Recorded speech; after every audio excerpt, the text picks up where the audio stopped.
Magandang araw sa ating lahat. Ito may i-share ako sa inyo tungkol dito sa electric griddle. Ang problema nito, walang power o hindi ito gumagana. So, ang una kong ginawa dito, gumamit tayo ng digital multimeter. Nakaset po yan sa 200 ohms. Tapos, sinukat natin yung resistance mula sa power plug. Okay? Inilagay ang dalawang test rod doon sa dalawang terminals ng plug at pinihit ang control switch. Makikita natin OL ang nakadisplay sa digital multimeter. So, ibig sabihin, hindi dumadalo yung kuryente. Kaya, walang power. Sinet pa natin sa mas mataas na resistance, wala talaga. So, ibig sabihin, may problema ito sa dinadaluyan ng kuryente. So, ngayon, ang sunod natin na gagawin, i-check yung heater. Dapat, meron tayong masukat na resistance. Kung meron tayong masukat na resistance dito, ibig sabihin, okay yung heating element nito. Ayan, inilagay ko yung test rod doon sa terminals ng heating element, meron tayong nasukat na resistance. Ayan, inulit pa natin, yan, 43 ohms. So, ibig sabihin, okay yung heating element nito. So, ang problema ay dito sa control switch. Okay? Nung binuksan natin ang control switch, dito makikita natin na meron itong thermal switch, ano?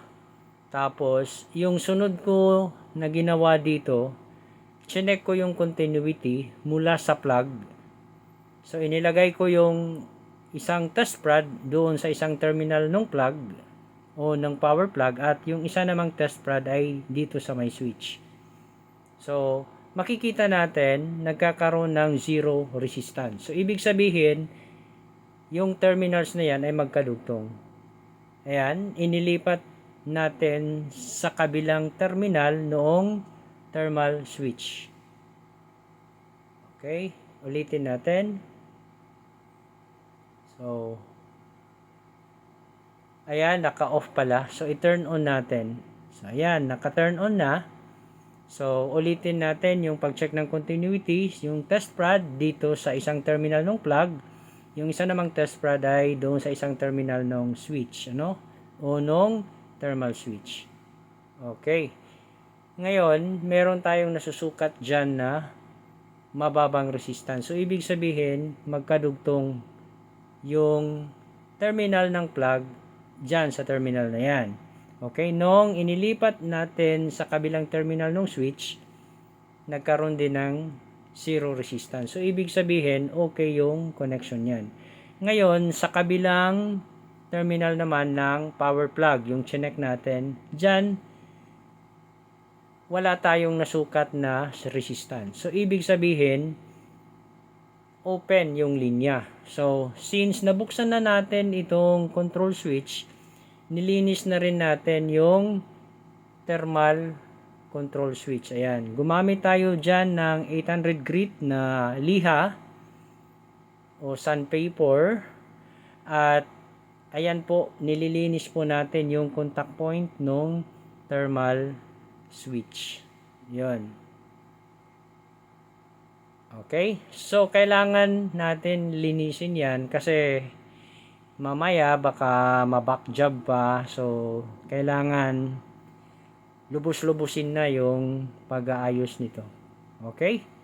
So, ayan, nililinis ko talaga yan ng mabuti. Para masigurado na meron talagang contact pag i-switch on na yung switch. Okay? Tapos, ito dito, itong sensor, okay, lilinisin din natin yan. Kailangan din linisin yan. Ito, ayan.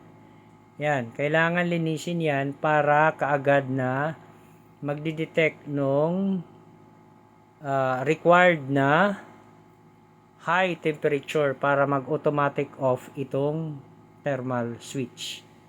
Okay? So, yun ang ating ginawa dito. So, mamaya babalik tayo doon sa merong naputol na linya, ano? Yung kulay blue. Okay? So, nung chinek natin, nakita natin dito na meron palang thermal fuse. Ayan, so, dito chinecheck ko yung continuity nung thermal fuse. At makikita natin sa digital multimeter OL yung naka-display. Ibig sabihin, sira yung thermal fuse. Open. Kung sira ang thermal fuse, ibig sabihin lang yan, hindi makadalo yung kuryente. Since hindi makadalo yung kuryente, kaya hindi gumagana yung electric griddle. So, ang solusyon natin dyan, magpapalit ng thermal fuse. At ito po yung thermal fuse na ipapalit natin. Yan po ay tinest natin at yan naman po ay okay. Yan. So, bale, itong thermal fuse, dito natin ikakabit yan. At saka, yung isa namang terminal nung thermal fuse dyan sa kulay blue na wire. Yan. Sa kulay blue na wire.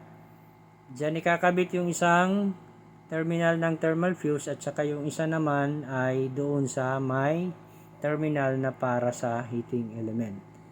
Okay, so kung isipin natin, bali yung pagpalit ng thermal fuse, kung saan nakakabit yung sira na thermal fuse, doon din natin ikakabit yung bago na thermal fuse. Dito, naikabit na natin ang thermal fuse. Tapos, naikabit na din natin ang wire na power cord. Nilagyan din natin ng shrinkable tube para safe yung ginawa natin na connection. So, sunod na gagawin natin ay isi-set up lang ito ng mabuti. Tapos, pag may set up na, yan po ay ibabalik yung cover at saka magte-testing tayo. At ito na, na-reassemble na natin ang control switch, o yung controller.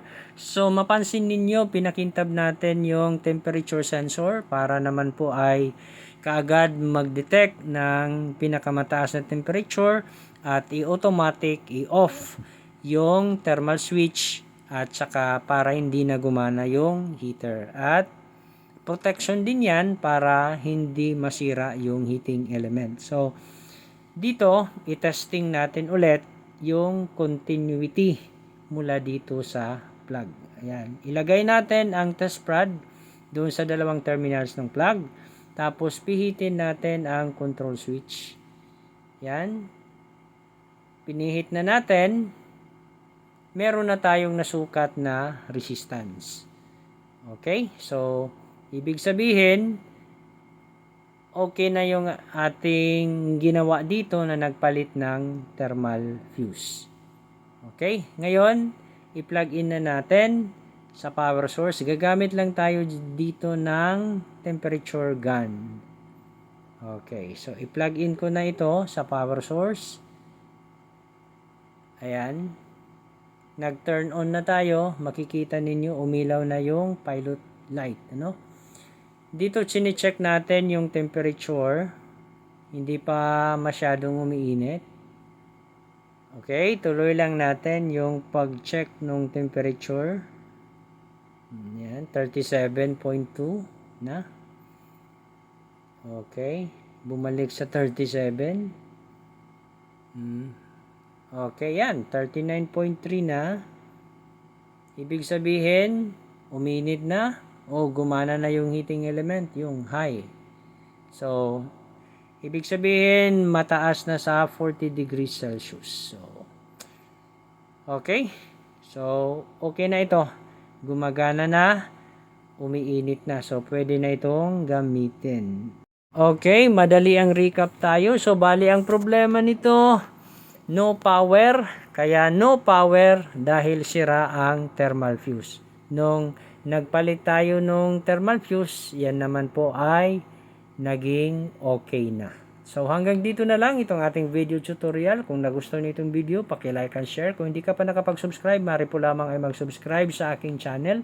Paki-click na rin yung notification bell para updated ka sa mga bagong upload na videos. Hanggang sa muli, maraming salamat po.